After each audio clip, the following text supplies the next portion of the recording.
Aku udah terlalu banyak gagal, jauh lebih banyak daripada apa yang aku harapkan. Beberapa minggu lalu aku bikin video tentang kegagalan-kegagalan yang paling membekas buatku, diantaranya kegagalanku masuk perguruan tinggi berkali-kali, sehingga akhirnya udah masuk universitas bagus pun aku harus drop out dan cari jalan hidup lain. Berhenti di debat dimana itu adalah sesuatu hal yang udah aku rintis dari sejak aku masuk SMA, sampai menghapus channel YouTube gamingku yang udah sampai lebih dari 120.000 subscriber. Selain itu, aku juga gagal setiap hari, setiap minggu, setiap bulan. Ada aja kegagalan kecil kayak misalnya nggak naik bus on time, jadinya aku harus geser kegiatanku. Bikin motivation letter ternyata dianggap nggak begitu bagus dan akhirnya pendaftaranku untuk beasiswa ditolak. Aku juga kadang memulai hari dengan berbagai macam item di to-do listku tapi juga nggak berhasil mencapainya. Tapi sekarang aku sadar bahwa kegagalan itu adalah bagian integral untuk belajar. Apa yang kita alami saat kita gagal itu merupakan suatu feedback atau timbal balik yang sangat-sangat berguna, informasi, data points yang sangat-sangat berguna buat kita untuk tahu ke depannya kita harus apa. Dan kenapa aku bersyukur aku banyak gagal dini, dan kenapa aku juga sekarang punya tendensi untuk ngambil resiko lebih banyak dan juga untuk menempatkan gagalku sedini mungkin, itu karena setiap orang itu yang pertama punya jatah gagal, yang kedua kalau misalnya kita gagal sedini mungkin, biasanya itu akan lebih jauh bersahabat daripada kalau misalnya kita gagal di masa depan. Kayak apa? Katakan kita di umur 20 ini punya kegagalan misalkan dalam manage uang. Jadinya kita dikasih 1 juta, kita habisin 1 jutanya buat beli baju branded yang akhirnya membuat kita menyesal. Dari sini kita belajar bahwa sebelum beli baju atau beli apapun itu, coba kasih jarak dulu, ketahui apakah ini sesuatu yang beneran kita inginkan atau kita butuhkan. Nah, bayangkan nanti kalau misalnya kita buat kesalahan yang sama di umur 40. Daripada ngeluarin 1 juta untuk baju branded, bisa jadi yang kita lakukan malah beli mobil karena ikut-ikutan sama teman-teman, kita keluar 100 juta untuk mendapatkan pelajaran yang sama, yaitu bahwa kita harus nahan diri dulu untuk nggak impulsif sebelum melakukan pembelian. Nah, dengan contoh seperti tadi, semakin dini kita membuat kesalahan, maka semakin besar kemungkinan kita punya safety net yang lebih banyak dan juga kecilnya ongkos yang harus kita bayar. Aku sekarang jadi merasa bersyukur ketika berpikir atau melihat kegagalan-kegagalan yang udah aku buat sebelumnya. Untuk kembali bangkit lagi dari kegagalan, yang biasanya aku lakukan adalah yang pertama, aku menerima dan gak menyalahkan orang lain.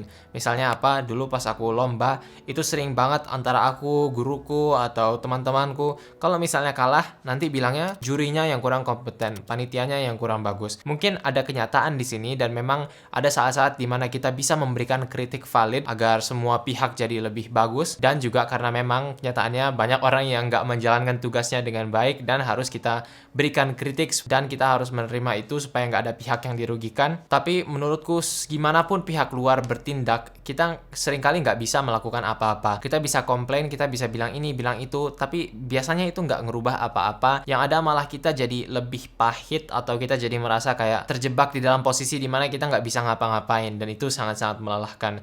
Jadinya biasanya yang aku lakukan adalah kalau misalnya aku kalah, katakan dalam suatu kompetisi, aku bilang, aku terima bahwa oke, aku udah kalah, dan meskipun katakan ada beberapa hal yang kayaknya ini mencurigakan dari ini, dari itu, yang kayaknya nggak ideal situasinya, tapi aku tetap coba sebisa mungkin fokus ke apa yang bisa aku kontrol. Alias, kalau misalnya aku kalah, mungkin jurinya emang kurang ideal, kurang kompeten untuk kompetisi segede ini, katakan, tapi itu di luar kemampuanku. Aku sekarang bisa fokus aja ke misalnya menyadari bahwa oh ternyata juri-juri itu punya preferensi yang beda. Kalau juri yang biasanya masih pemula, biasanya dia tuh mencari aspek katakan intonasi yang bagus daripada isi yang bagus. Jadi kedepannya aku bakal menyesuaikan isi kontenku sesuai dengan juri yang menilai. Atau katakan aku bikin video YouTube, ternyata nggak ada yang nonton. Aku bisa bilang oh ternyata Indonesia atau YouTube ini sangat-sangat pelit, dia menyembunyikan videoku, nggak disuguhkan ke orang lain. Tapi di situ seringkali aku nggak bisa melakukan apa-apa. Yang bisa aku lakukan adalah oke, aku lihat sekarang analytics-nya,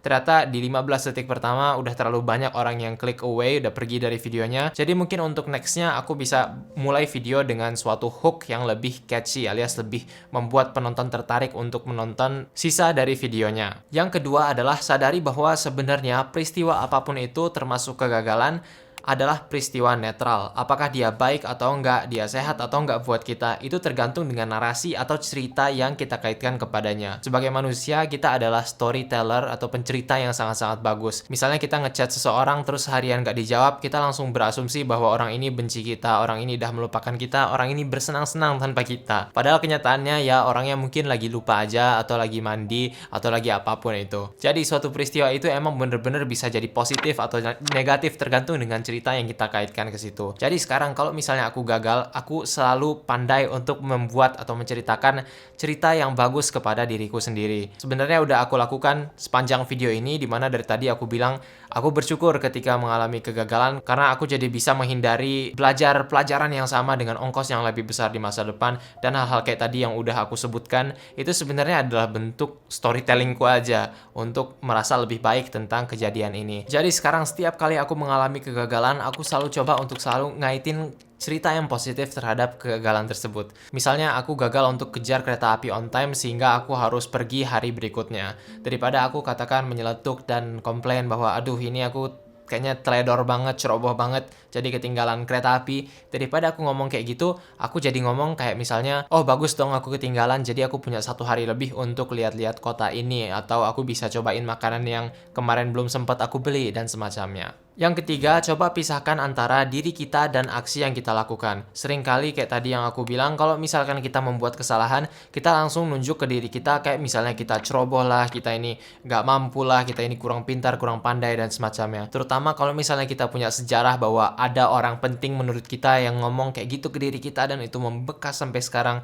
ini agak sulit juga untuk dilepas. Aku tahu terlalu banyak orang yang sebenarnya menurutku pinter banget, tapi kepintaran itu nggak terbuka. Nggak terbuka karena orangnya udah ngunci sendiri. Alias mungkin di masa lalunya pernah ada yang bilang, entah orang tua atau guru atau apapun, dan akhirnya kebawa sampai sekarang. Jadinya kalau misalnya disuguhkan dengan situasi yang membutuhkan sedikit keberanian untuk gagal, itu udah menghindar dari awalnya. Berarti kemungkinan besar ada yang kurang tepat dari pendekatannya ke kegagalan yang terjadi di masa lalu. Di sini penting banget bagi kita untuk coba memisahkan diri kita dan juga aksi yang kita buat. Jadi misalkan kita gagal mempertahankan suatu hubungan pertemanan. Mungkin kita sempat keceplosan, kita buat suatu candaan yang ternyata berlebihan dan menyakiti orang tersebut. Daripada kita ngebilang ke diri kita bahwa kita adalah orang yang jahat, kita ini nggak punya hati, kita itu nggak bisa menjaga pertemanan dan semacamnya, kita bisa pisahkan diri kita dengan aksi yang kita lakukan. Misalnya aksinya tadi adalah offside ketika membuat percandaan. Kemudian, kedepannya coba hindari aksi tadi. Kita nggak perlu memenjarakan diri kita ke identitas yang nggak sehat dan juga belum tentu benar, dan mungkin memang nggak benar tentang diri kita bahwa kita adalah orang jahat dan semacamnya. Aku sendiri sempet terjebak dalam siklus ini, dimana aku ketika membuat kesalahan atau aku gagal dalam menjaga suatu hubungan pertemanan, atau aku keceplosan ngomong sesuatu yang harusnya nggak aku bilang, atau aku terlalu offside dalam memperlakukan pertemanan tersebut, aku sempat merasa bersalah dan terhantui perasaan bahwa aku ini adalah orang jahat dan semacamnya. Sampai pada akhirnya aku terima bahwa oke lah, ini nggak bisa aku apa-apain, aku harus memisahkan tadi aksi-aksi yang aku lakukan dengan diriku sendiri. Diriku sendiri masih punya kesempatan, banyak lagi pilihan-pilihan di masa depannya yang bisa dihadapi dan bisa diperbaiki, sehingga tadi aksi-aksi yang kulakukan itu hanyalah semacam data points untuk memberikan informasi ke depannya aku harus ngapain lagi. Yang keempat, coba main lebih jauh. Seringkali ketika kita gagal, kita itu merasa sendiri,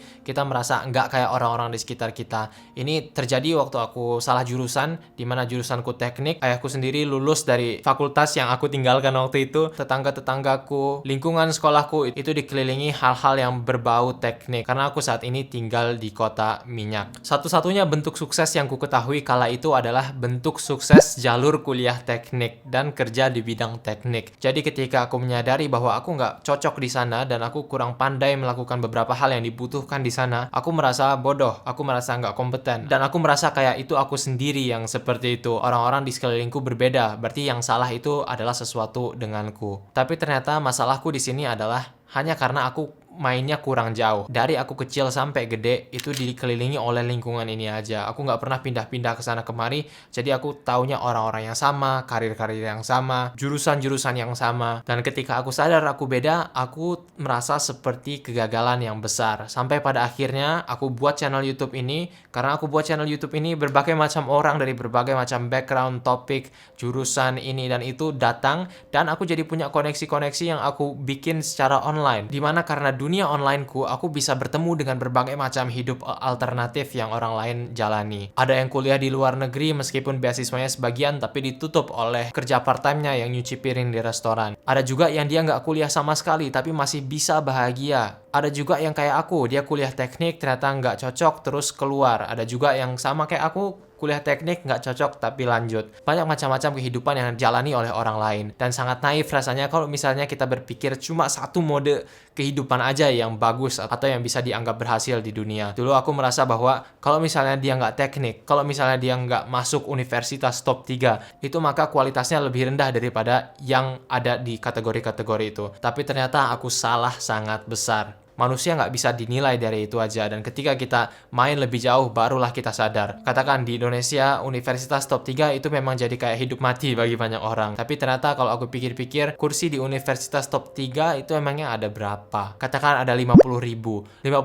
itu berapa persen dari populasi Indonesia? Yang mana itu adalah sepersekian persen dari populasi dunia. Apakah hanya 50.000 orang aja yang bisa bahagia dan hidup fulfilling dan semacamnya? Banyak macam hidup alternatif yang dijalani oleh orang lain, dan dengan main lebih jauh, kita bisa lihat secara nyata bagaimana kehidupan itu bentuknya, dan kita bisa langsung belajar dari orangnya, tahu bagaimana dia bisa menavigasi ketidakjelasan, bagaimana dia bisa pindah dari hidup yang diekspektasikan darinya ke hidup yang fulfilling bagi dia, mulai dari income-nya yang cukup, tapi di luar itu punya kehidupan yang menyenangkan dan membahagiakan karena bisa melakukan hal-hal yang bermakna untuknya. Coba main lebih jauh teman-teman, cari orang-orang yang udah mengalami macam kegagalan yang sedang atau sudah teman-teman jalani, lihat bagaimana pada akhirnya mereka bisa keluar dari sana. Terima kasih teman-teman, kalau teman-teman suka video ini, aku banyak bikin video soal mindset, self-development, dan lainnya yang bisa ditemukan di sini. Terima kasih dan sampai jumpa pada video berikutnya.